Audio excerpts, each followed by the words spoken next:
Do people actually think this guy is legit?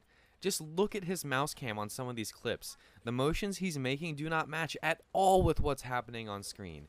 I don't know how this guy hasn't been banned yet.